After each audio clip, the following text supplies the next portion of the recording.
Manchester United are the first team in Premier League history to be leading at the 99th minute and go on to lose in the 100th minute.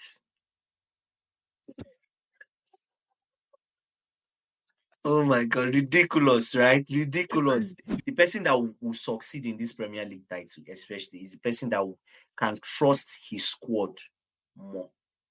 Yes. Trust your squad more, you will get something. This is Futbol Kings, and there's a lot to talk about today. We'll be talking about the biggest game of match week 30, which was Chelsea versus Manchester United. We'll also be talking about our match week predictions for match week 31 as the title race is heating up.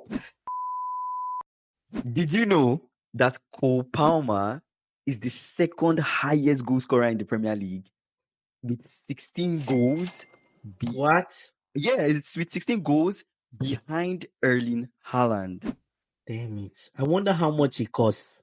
He is the How much this season. how much did they buy him? I'm just curious. So I think it's about 41 million or so. He's much more than that right now.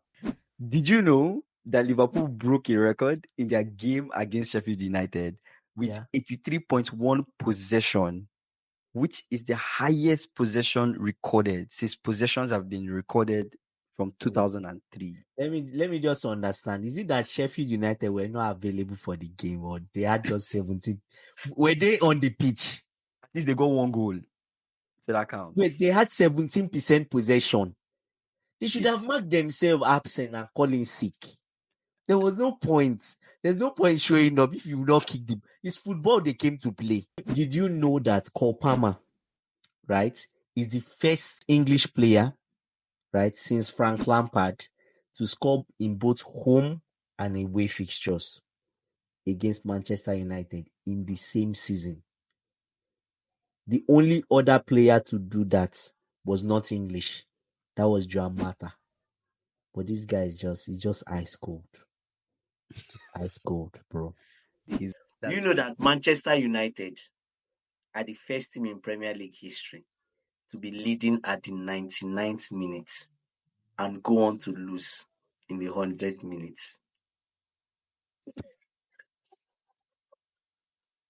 Oh my God, ridiculous, right? Ridiculous. The first team to be leading that late, 99, and not go on to draw, go on to lose.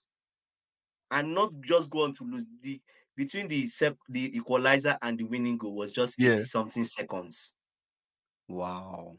It was bad. That's crazy. Terrible stats, yeah. Someone said Manchester United came back just to go back. So they came back came back just to run backward. Slide backward.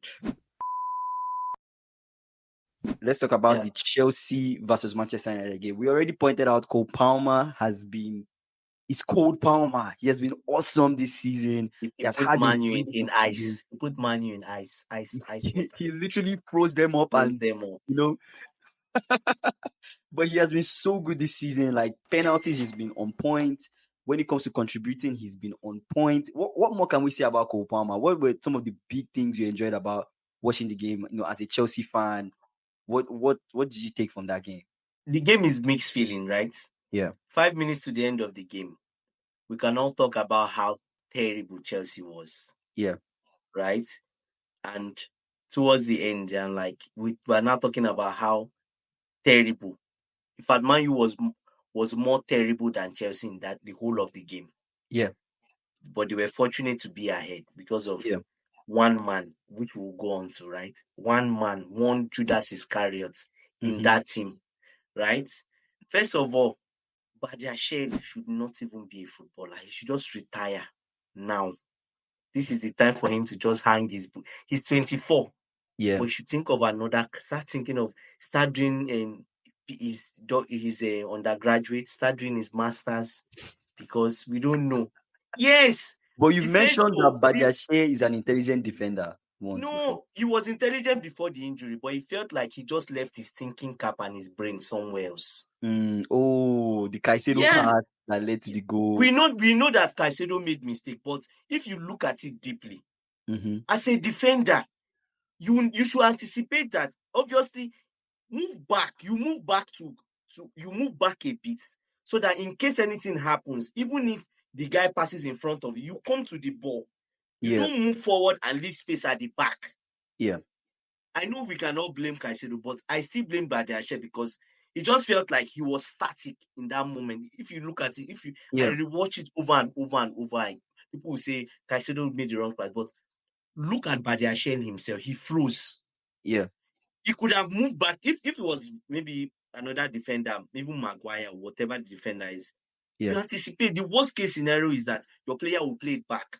So you step backward in case if they play it forward and he gets to the opposition player, you even have a chance to go at the back of the opposition player and take him down or have a head start. Yeah. But you just have this guy, he stood literally in one place. He didn't move. He just did like this and standing. So had it been there was even a bit of movement. Yeah. And the ball was not terribly fast that he can. But let's go. First goal, he was involved. Yeah. Second goal, who else is involved? Badiashile is involved. He ran out of his position, kicked the ball on a Manchester United player, left a big hole at the back. When you know Cucurella is already in front, why are you going forward? That was the second goal. Third goal, the ball, the ball, it was through his side. I can blame Cucurella, but at the same time, right? But that said, I think Pochettino doesn't want to use Thiago Silva anymore till the end of the season. He's made up his mind. No matter how if Thiago Silva was there, maybe some of these mistakes won't happen. Yeah. Right? But you've mentioned how Thiago Silva also slows down the pace of the game. Yeah, that's why he doesn't use him.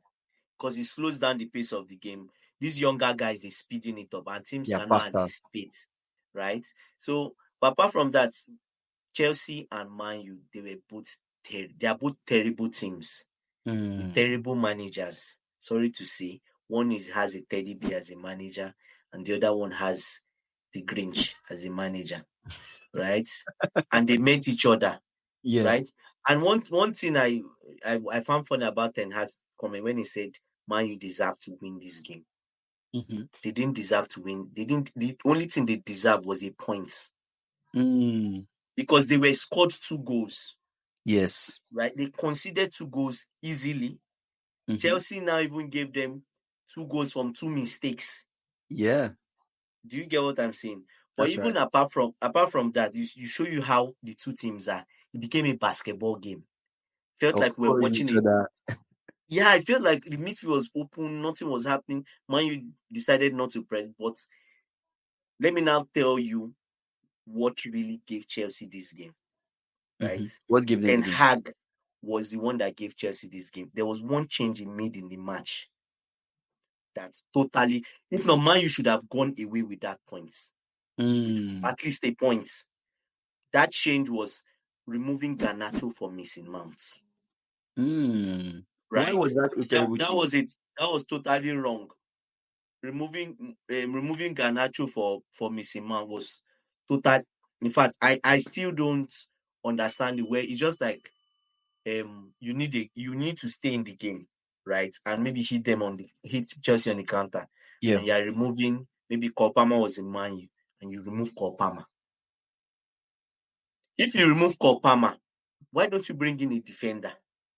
Yes, because you want to lock up the attack. Then you now brought in Mason Mount for what? That Mason Mount will come and score in Stamford Bridge, a traitor. Right? I don't know whether he was trying to play mind games, but that thing he was trying to play backfired because the crowd woke up. The crowd were asleep. Immediately they saw Mason Mount, they started to boo him. In fact, the only thing the crowd were now doing was booing him and shouting Chelsea, right? They kept on shouting Chelsea and singing the Mason Mount song. And that gingered the players to come out. Right? Pochettino wanted to win. Obviously, he threw in Madueke. He has a lot of attacking talents. Threw in Madueke, kept on throwing. And those everyone is talking about Palmer. But you need to talk about Madueke. Coming off the bench, dragging Dalot into that position. Yeah, for him to have to Because stop him. yes, it and was score a an indeed. penalty. There was nothing left for him to do. The only option he had was just to think, what can I do differently? I've been bringing it back. These people can. He just decided to hit the ball forward and run. Yeah. Dalu too is fast, but Dalu was not expecting it. Yes. Dalu was expecting him to cut inside, but he just hit the ball and he went. And Yeah. come on, how do you go and you? He's gone. Let him go. There's no need to chase him and touch him up. Just let him go. Yeah. Could have been a lot Let him go. easier. Be a mature defender. Leave your pride aside. The guy has beaten you and he's gone. And the funny thing, Madueke will not score. He He wasn't may going to not have score. scored. He may not have scored. Onana will probably play it on Onana. He Yeah. wasn't going to score. Then I don't know what was happening where they wanted to take corner and maybe Man U thought it's like Man U did not watch Manchester City, Chelsea, and they've not seen Chelsea wake up towards the end of the game. Mhm. If it's a big game, that they are always awake. They are asleep during the middle. The start and the end is when they are awake. I don't know why Man U will switch off in that manner. The threat of Messi Mount came forward. At least he even came forward. You saw the threats, right? But at the end of the day, it was already too late. Man U wanted to win this game because obviously to help their charge to go back to top 4, and they are trying their best to get that top 4 spot, but it seems like them losing this game has kind of put a It was dent in them it was a surprise to them. going back to Surprise, yeah. going to get Because that top 4. before this game, right, the last Mhm. 13 games, Chelsea has not gotten a win Yeah, in the last 13 games. yeah, Man U has either gotten a draw or gotten a win. a win. In fact, Yes, they've beaten Chelsea more in the last 13 games, yeah, that's right? correct. But it was a surprise. Yeah. So, yeah. All the games in match week 30 have been played.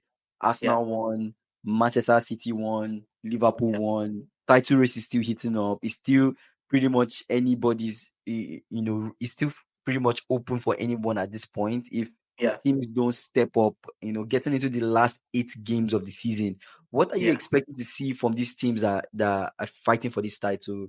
What is it that will make you know that, yes, this person really wants this title coming into this last 8 games? It's a bit weird because if you check out the fixtures, right, Mm. Liverpool goes away 5 times, Yes. home 3 times. Manchester City goes away 5 times, at home 3 times. Yes. Arsenal goes away 4 and at home 4. I feel that would make a difference. Yeah. Right? But even away, Arsenal are better away than even Manchester United, Manchester City and Liverpool. Yeah. Of the 3 of them, they are better away. Yes. But at home, their home record is not bad. Probably Liverpool has the best home record out of all of them. I've not checked. But Arsenal's home record is excellent. Man City's home record is, in fact, Arsenal has even gotten, I think Man City has gotten more draws than Arsenal in their home.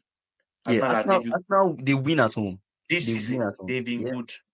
Do Yeah. you get? So I think having it that way might favor Arsenal, but it seems like Arsenal has tough fixtures. But I still feel having 5 away games would make a difference. Match week 31, Crystal Palace, Man City. It will be a tough game. Man City struggle against Crystal Palace. I feel Crystal Palace can get something, but this is the wrong time to meet Crystal Palace. But Man City are hungry for the league, so Man City is going to win, right? Aston Villa, Brentford. Aston Villa is going to win this one because Brentford are not strong enough. I don't think they are strong enough. The one I'm really looking forward to, which is unpredictable, is Everton, Burnley, right? I feel Burnley can get something from this game. They can get a win from this game.